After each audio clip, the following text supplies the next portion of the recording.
right now on 5 on your side at 10. Damp weather kicks off the work week in St. Louis. The change is coming that will make it feel like summertime soon.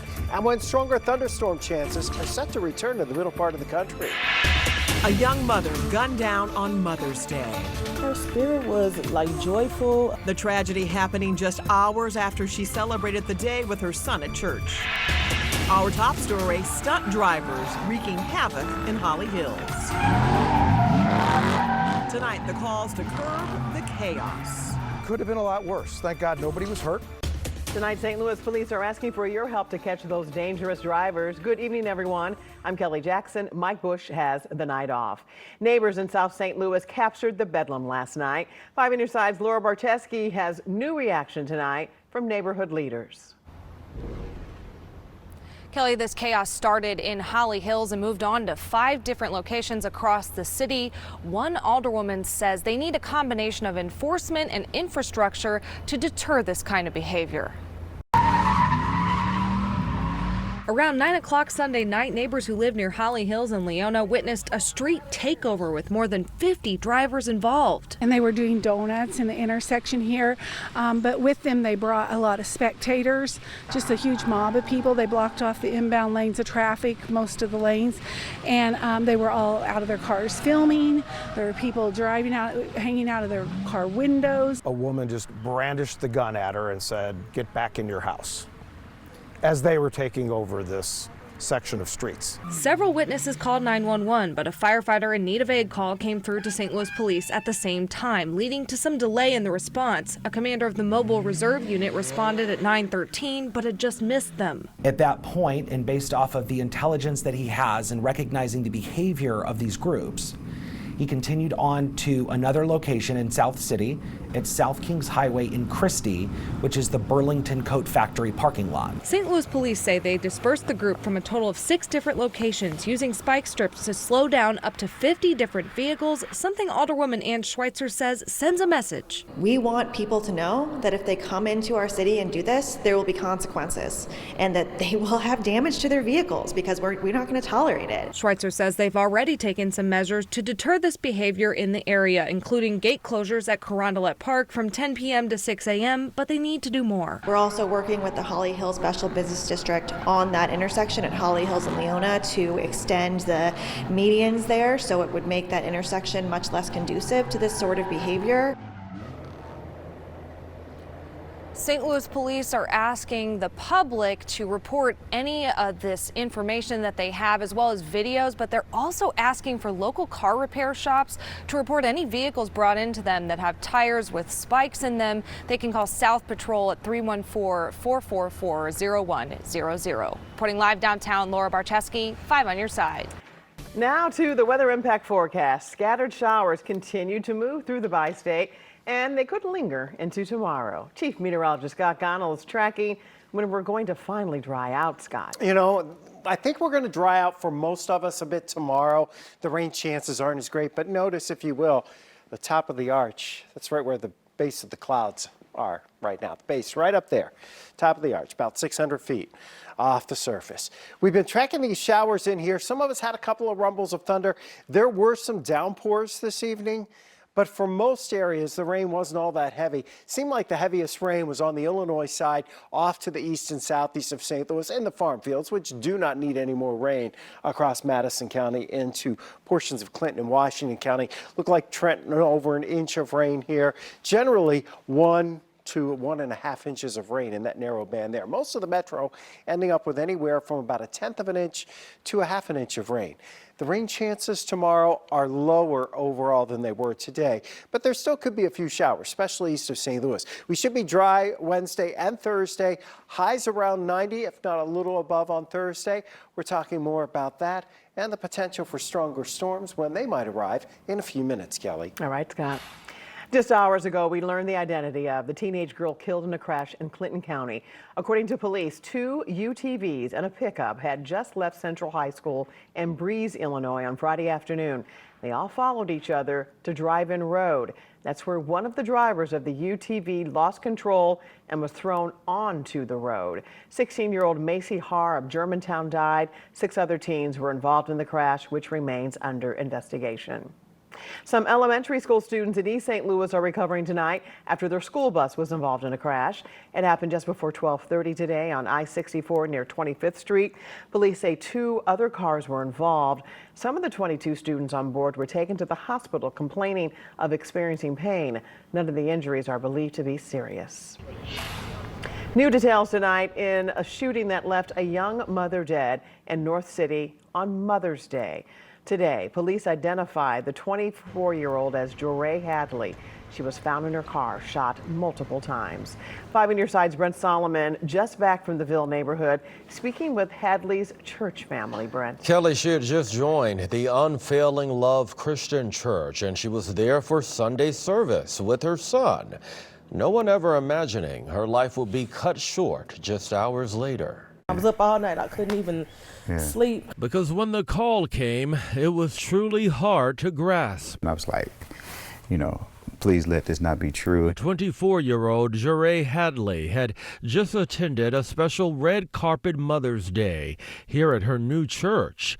Following the service, brunch and family photos. I was telling her Happy Mother's Day. I was glad she was here, and she was like, Happy Mother's Day to you. Pastor Jason Barney and his wife say Hadley was full of joy and was enthusiastic about life, despite experiencing grief. Earlier in the service, we had did a memorial service for people whose mothers had been deceased, and she came up and she was visibly upset at that time, and she was heavily crying. But as the service went on, she was joyful. Her son was interacting with other kids that was in the service. Later that night, just before 8 p.m., police would find her shot to death inside of her car, just down the road from the church, here on the 4200 block of Moffett Avenue.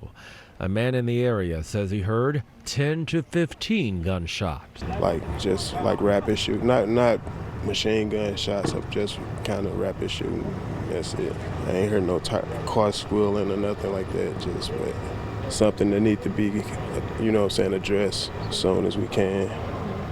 But it's starting to be all too common. As police investigate the circumstances, the young mother's newfound church family is trying to connect with her biological family, who they say they haven't been able to reach. Because I wanted to see if we can connect with the family, how we can support them and walk alongside them during this time, how we can support her son, anything we can do.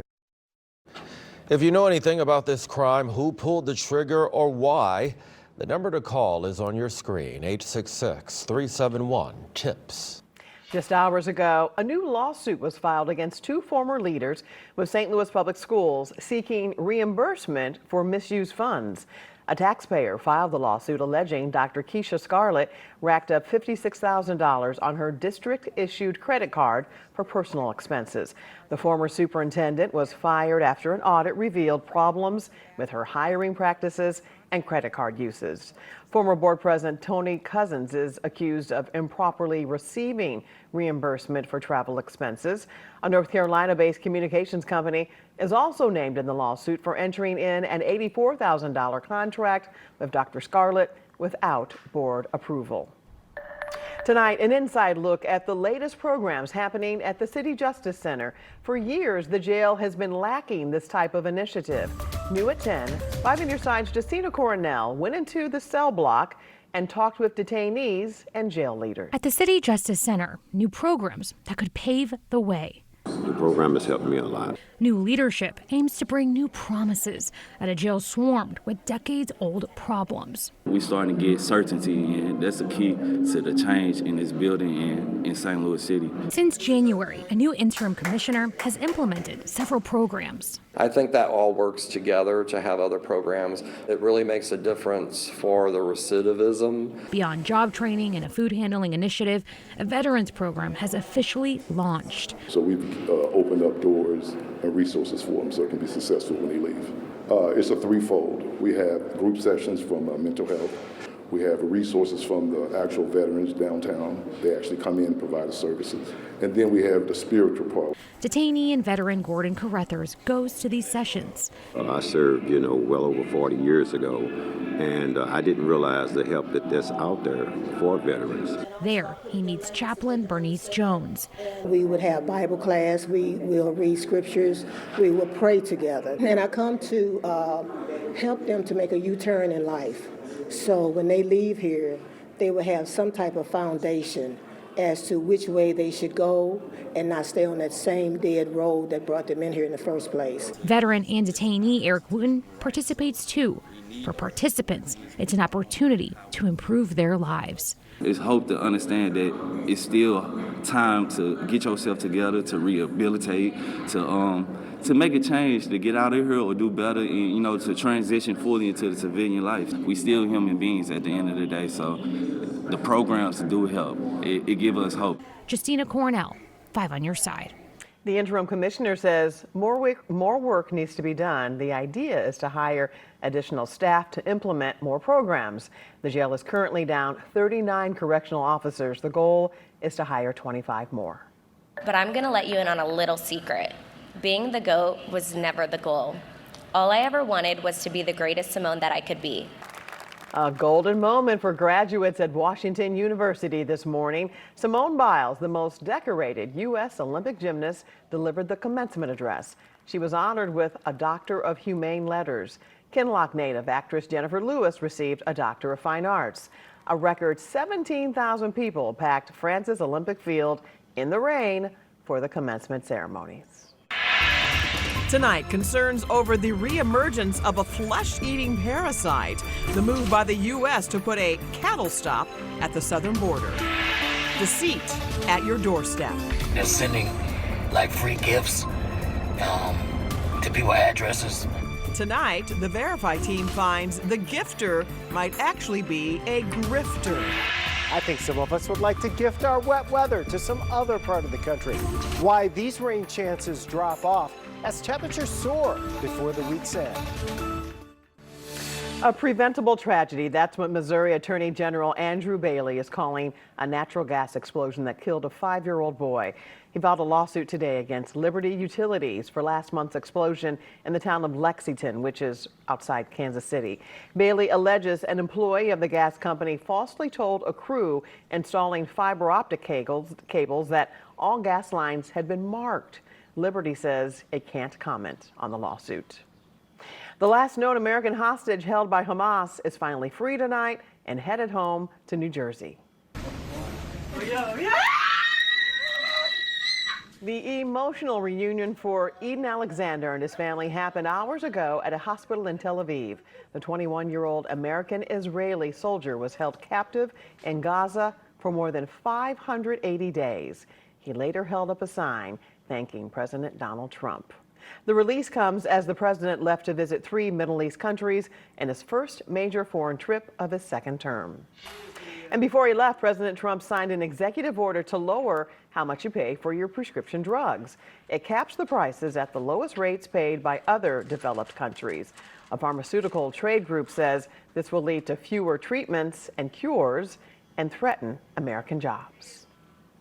The U.S. is temporarily halting cattle imports from Mexico because of a flesh-eating maggot. The New World screwworm is a type of fly that was eradicated in the United States 6 decades ago. It was recently found on remote farms in Mexico. Mexican officials say the ban is unnecessary. Warnings tonight popping up on social media about unsolicited deliveries that may show up on your doorstep. The Verify team unpacks the fraud hidden in those freebies. Here's Stephanie Haney. If you've recently received a package with a QR code inside from an anonymous sender, there's a good chance it's a scam. And we're seeing warnings like this one pop up online. They're sending free gifts to people's addresses. It's not going to have a return sender on it, but it's going to have your information, your name, your address. It's going to be a QR code on the package or in the package or something like that. You're going to scan the QR code, and once you scan the QR code, every bit of information in your phone is going to get sent to the scammer.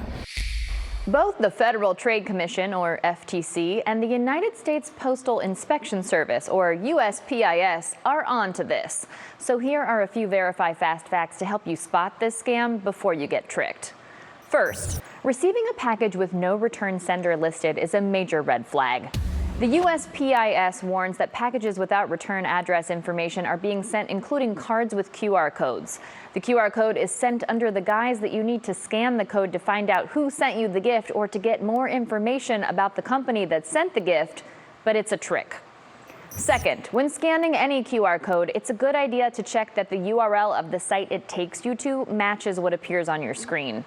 As USPIS explains, a QR code can send you to a fake website that looks legitimate but is actually designed to get you to give away your personal identifiable information.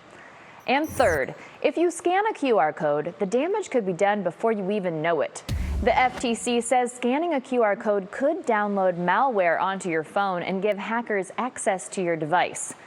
If you get tricked by a scam like this, the FTC says you should change your passwords right away, consider freezing your credit report, and report it to your local authorities as soon as possible. If you think someone stole your identity, you can get a personal recovery plan at identitytheft.gov. With your Verify Fast Facts, I'm Stephanie Haney. Memorial Day is 2 weeks from today, and a record 45 million Americans are expected to travel for the holiday weekend. With lower gas prices, AAA predicts road trips will also set a new record with 39 million people hitting the highways. Another 3.6 million will travel by air. Chief Meteorologist Scott Connell's back with the weather impact forecast. I know you were tracking rain earlier, and where's the top of the arch? Yeah, it's missing here. We're looking for worldwide technology back towards St. Louis, and the cloud base really just in the last hour started to come down, get lower. So now we can't even see the top of the arch from the Illinois side. And of course, when we started at the top of the hour, you could barely see the red light looking up down Market Street from the arch. All right, so there's very little in the way of much rain left. There's a couple of little spritz here and there, but nothing substantial. The heaviest rain's now approaching that Evansville area, and it slides towards the north and west. It's kind of working around this upper level low. These things meander, so it's taking forever, but it will slowly nudge out of here as we head through the next 24 hours. So that means tomorrow our better rain chances are actually east of St. Louis. The good thing is we at least got a dry weekend in as this thing was stuck farther to our south over the weekend. Out west, there's some energy coming in along the west coast, and that's our next weather system, or at least leading into it for the end of the week into the weekends, kind of helping to kick the one that's over us out. So we think the low clouds that are rolling in now, odds are they're going to be around tomorrow morning. That means temperatures don't move much. Lower 60s, upper 50s out the door for first thing in the morning. There might be a little drizzle, but nothing substantial. As we heat up during the afternoon, back into the mid, maybe some upper 70s, watch for some spot showers to develop, especially east of St. Louis. Metro area back to the west, think it's going to be highly isolated in terms of any rainfall for us as we go through the day on Tuesday. But if you do have some rain, there could be some impacts in that you'll need a little extra time getting around. You'll need the rain gear. Wednesday we think is a quiet day. We don't expect much of a weather impact. On Thursday, I bet it's our first 90-degree day of the year, maybe even a little above 90 degrees for some of us. Friday, there's a storm chance, and then the storm chances really start ramping up as we head into Sunday night and on into next week. So we may have some weather impact alert days next week. The reason we're not thinking Thursday's one of them, even though we hit 90, and even though it's going to be a bit humid, it's a bit breezy, you would think we are going to blow up some thunderstorms this afternoon. There's warm air aloft, and that should keep everything settled for us, with a threat of severe weather staying well to our north. 66 right now. We've had 0.08 of an inch of rain in the rain gauge today at Lambert. Some spots were way over that with more than an inch. Tomorrow, we start out with a chance of some drizzle in a few places and then some spot isolated showers. Overnight low temperatures tonight really aren't that cold. And then we go on into this very warm period. Wednesday, Thursday, Friday. Friday, there could be some storms, mainly south of St. Louis. Again, right now it's a low chance. If something does develop Friday to our south, might be a hail producer. But again, there's a lot of uncertainty there. Saturday looks dry. Sunday may not be, but temperatures will be in the 80s. So we're going to transition into a warmer pattern. Summer-like. After being in the 40s for lows Saturday morning. Heat, air, heat, air. All Or right. just air. Thanks, Scott. Here's Corey with sports. Well, 8 is great, 9 is better. The Cardinals went for the longest winning streak in baseball tonight, and one slew slugger is becoming a legend amid her team's historic season. Sports is on deck after the break.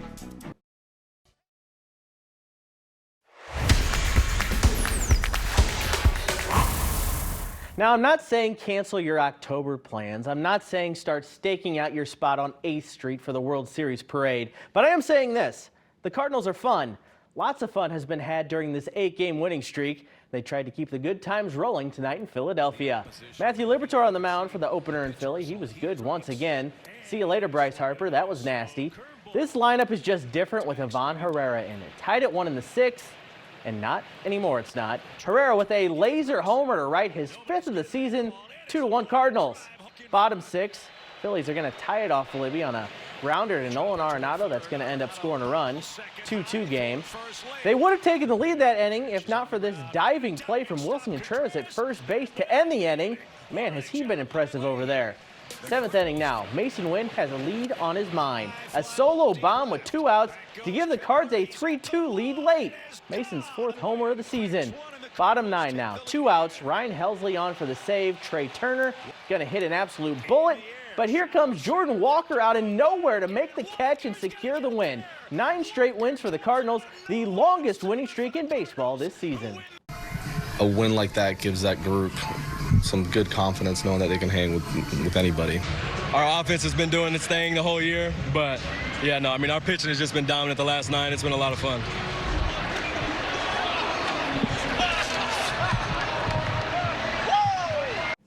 SLU softball is riding a fun story. For the first time ever, they are in the NCAA tournament and will play Arkansas on Friday. In this historic season, SLU also has a historic player. Abby Mallow just keeps on mashing. SLU softball is making a lot of noise these days. The A-10 champs are set for their first date in the big dance, and their power-hitting catcher has been leading the charge. Driving it into the left center field gap. That ball is gone! I think hitting home runs is my favorite part of softball. The celebration and looking at your teammates when you're crossing home just feels so good. Abby Mallow has no problem hitting homers. She has 19 on the season, a SLU single-season record, and she now also holds the career home run record. Mallow had 80 RBIs this year, second most in the country. She's a loud player and vocal, yes, she's loud, but loud in the way she hits it hard. Second in the country in RBIs, so she's loud, she makes noise, and the most humble. It's the clutch moments that stick out for Mallow and this entire SLU team this season. None more so than the at-bat to win the A-10 title. Throws home, not in time!